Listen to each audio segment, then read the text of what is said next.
Meaning is the holy grail of learning. Simply put, without meaning, there can be no learning. The role of the teacher has to shift from a deliverer of data to a creator of an environment where the child feels that the information being delivered is meaningful and which they have an emotional connection to. If the emotions are there, the meaning is there, the learning will be there.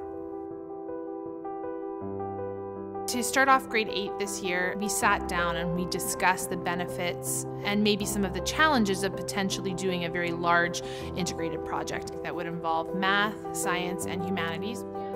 We started by giving the students a scenario. And so the scenario involved them having to build a permanent roller coaster structure for the Calgary Stampede. Phase 1 and 2 primarily focused on gaining background knowledge, finding out what the kids already knew. They learned a lot about general roller coasters that are around the world. They established and created databases, and they continued to develop a timeline of a history of roller coasters.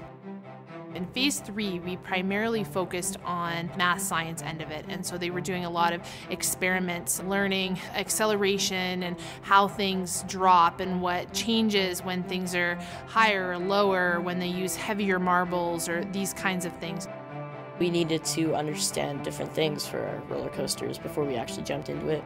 We want to learn how it would flow and how to mark down our potential and kinetic energy. So what's allowing you to stay in? That was really a good principle to learn when we were actually building our models, because we needed to know when it would have the most energy to keep going through any other obstacles that we could throw at it. So why is it important that we learn concepts before we learn details? It's really important. When you set up concepts, concepts act like a landing pad. They act like a foundation of which details can attach themselves. Understanding this really will accelerate the ability of the teacher to get children to remember details. And then we moved on into the fun phase, as I'm sure the students would like, and that was actually building and designing their roller coasters. We put together lots of checklists and matrices and things like that for students to track where they were at in the process. And by doing that and by keeping them busy and, always having the next thing ready, we really found that the students took over. It was an amazing experience to see them move from this, us telling them, extrinsically motivating them, to them coming in ready to go with their things they needed and ready to work, which is that change of actually intrinsically wanting to be learning these things in order to make their project that much more effective. When we were planning, we had to figure out different side views, bird's eye view, every detail that you would want in a roller coaster. So from there we had to draw the different elements, which would include corkscrews, drops, pretzel turns. Students were given the ability to use the materials that they felt were the best for their particular roller coaster. I find I learn better when I actually do stuff than having to read it then memorize it, which is exactly what this project did for us. It made us really think things through, and if it didn't work, we would have to solve the problem. The textbook wouldn't. We learn so much easier when we're intrinsically driven than when we're extrinsically driven. What's the difference between extrinsic motivators and intrinsic? Intrinsic motivators are driven by meaning. You naturally learn what's meaningful to you. I can select the information much quicker because it's meaningful to me. And what happens is I can take that information and be much more innovative with it. In phase 5, for the panel, they were in groups that we formed as teachers based on roles that they had selected. They got to choose to be an engineer, an architect, or a public relations person. We got a panel of Stampede representatives to actually come to the school, and we had to basically market our models that we had made in groups of 4. I ended up choosing engineer because I felt that math was probably my stronger suit in this unit. I ended up doing a lot of graphing, touch-up work on the actual poster board. The motivation was high because they were doing a role, whether it was the architect or the public relations person, that they wanted to do and that really interested them.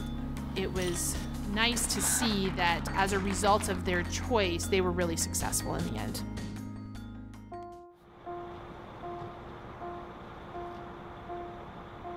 The basis of this learning experience, the reason why we did roller coasters was we were hoping to tap into an interest level with the kids and into their experiences. We figured that the best way to learn about roller coasters would be to actually take them to a roller coaster. We actually had a few kids in our group that had never been on a roller coaster up until this point, so instantly in their minds they were starting to think about, oh, what's this going to be like? One of the things I've never done in my life is rode a roller coaster. Not in a million years would have thought that school would be going to West Ed for 3 hours just for roller coasters. When we got there, it was the first ride we went to, and I was really excited. And the minute we started climbing up, I'm like, ah.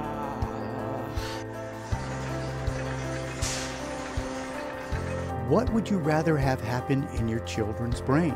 Would you rather fire only 5% of neurons in their left temporal lobe, like language does? Or would you rather fire more neurons throughout their whole brain?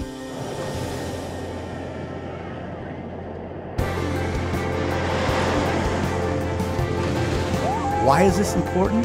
Because this is so much more effective than locking them in a little box and then telling them to memorize something. What we found was after they had spent all of this time learning and experimenting and building roller coasters, now actually being at an amusement park and analyzing a roller coaster, the meaning just skyrocketed, because now they're looking at things from a design perspective, they're looking at it from a function perspective, as well as they're looking at it from a marketing perspective, that if my roller coaster, the one that I've designed, was at this park, would it survive?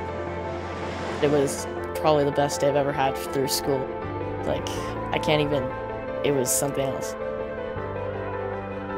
It was such a unique experience as a teacher to get to see these few students that come off the roller coaster all shaky and with the adrenaline pumping, and it was just a really good opportunity for the students to experience a roller coaster, and I know that it helped them sell the idea of their roller coaster that much better. The more neurons that fire in their brain, the more learning that happens, the more memory that happens. So the closer you can make the classroom environment like the real world environment, the more learning your students are going to achieve.